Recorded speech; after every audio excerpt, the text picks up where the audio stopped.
Assalamualaikum warahmatullahi wabarakatuh. Saya Amelia Wulandari, kelas Fisika 5C. Di sini saya akan menyelesaikan tugas mata kuliah kewirausahaan tentang bagaimana cara mencari ide bisnis. Kalian pasti pernah berpikir atau bahkan kalian juga pernah berkeinginan untuk memiliki bisnis. Tapi kalian masih bingung ide bisnisnya apa, mulainya dari mana, dan modalnya gimana, dan lain sebagainya. Teman-teman, bisnis yang dimulai dengan adanya ide kreatif dan perencanaan yang matang tentu akan memiliki potensi keberhasilan yang lebih besar daripada bisnis yang tidak dimulai dengan adanya perencanaan yang matang dan ide kreatif. Seperti yang kita lihat sekarang, banyak para pengusaha itu gulung tikar. Karena apa? Karena omset mereka terus mengalami penurunan, sehingga mereka rugi besar dan sekarang mereka gulung tikar. Tentu kita tidak mau seperti itu dong. Apalagi di masa pandemi sekarang ini, banyak yang di PHK, cari uang susah, dan lain sebagainya. Maka dari itu kita harus pintar-pintar untuk mencari ide bisnis yang cocok untuk kita di masa yang sekarang ini. Nah, ide bisnisnya apa dan bagaimana cara untuk mencari ide bisnis itu? Yuk simak selengkapnya. Jadi, ide bisnis yang pertama itu bisa kita cari dengan cara kita mencari masalah. Masalah itu berasal dari masalah kita pribadi, personal, atau masalah masyarakat. Yang pertama saya akan jelaskan tentang masalah kita pribadi atau personal. Misalnya saja kisah Nadiem Makarim, yaitu founder Gojek. Beliau mengatakan bahwa beliau membuat aplikasi Gojek lantaran berasal dari pengalamannya pribadi, yaitu beliau melihat tukang ojek langganannya menunggu penumpang terlalu lama.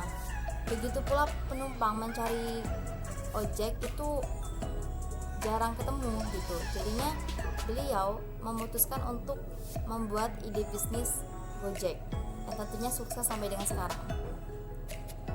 Yang kedua adalah ide bisnis yang berasal dari masalah masyarakat. Kalau di tempat saya, di kampung saya, itu masyarakatnya mayoritas tani.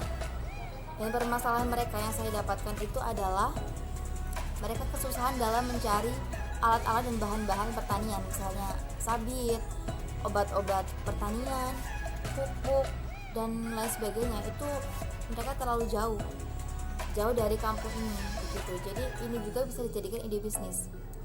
Selain itu, ide bisnis lainnya yang ada di kampung saya nih contohnya, yang berasal dari permasalahan masyarakat, yaitu di sini belum ada yang jualan perkakas seperti wajan, baskom, dan lain sebagainya. Jadi di kampung saya masih belum ada yang jualan seperti itu, sehingga beberapa bulan sekali saya sering melihat pedagang dari Jawa itu ke sini untuk menawarkan barang-barang yang mereka jual seperti wajan, panci, dan lain sebagainya. Itu, dan saya lihat masyarakat di sini sangat tertarik sekali gitu untuk membelinya. Nah, ini juga bisa dijadikan peluang bisnis kalau kita sendiri yang buka usaha di sini. Tuh, tentunya. Kemudian, cara yang ketiga yaitu dengan kita melihat keberhasilan orang lain atau keberhasilan pebisnis lain. Kita bisa melihat pengusaha-pengusaha yang sudah sukses. Kita lihat keunggulan-keunggulannya dan kemudian itu bisa kita jadikan inspirasi untuk kita sendiri, untuk ide bisnis kita sendiri.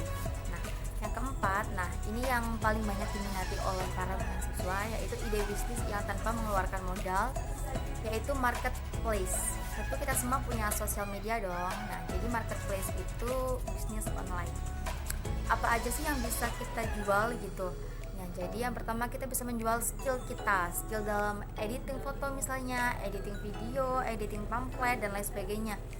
Nah, kita bisa posting hasil-hasil editing video maupun foto kita. Nah, nanti pasti banyak yang akan melihat di sosial media kita, dan kemungkinan pasti ada yang ingin jasa kita itu. Kalaupun misalnya aja nih tidak ada yang minat, itu juga tidak apa-apa, kita tidak rugi karena kita tidak mengeluarkan modal gitu. Dan yang lainnya juga itu ada bisnis reseller, yaitu kita mengambil barang dari dropship pusat untuk kita jualkan kembali. Jadi kita kita yang menjualkan gitu. Kita nggak perlu modal awal, yang penting pelanggan itu atau konsumen itu transfer uang terlebih dahulu, terus kita kirim barangnya gitu. Kita tidak akan rugi karena kita tidak menstok barangnya langsung. Jadi kita hanya membantu menjualkan dengan memposting barang-barang itu tuh. Tapi itu juga kita nggak asal ambil ya, karena kita lihat juga tren sekarang tuh kayak apa gitu. Misalnya baju yang sedang tren sekarang tuh yang Cherky, atau jilbabnya jilbab yang Virgo, jilbab apa, itu kita harus menyesuaikan dengan masyarakat di sekeliling kita gitu. Mereka maunya yang seperti apa gitu. Sekian penjelasan dari saya tentang bagaimana cara mencari ide bisnis. Nah, kurang dan lebihnya saya mohon maaf. Semoga ini bermanfaat. Sekian, wassalamualaikum warahmatullahi wabarakatuh.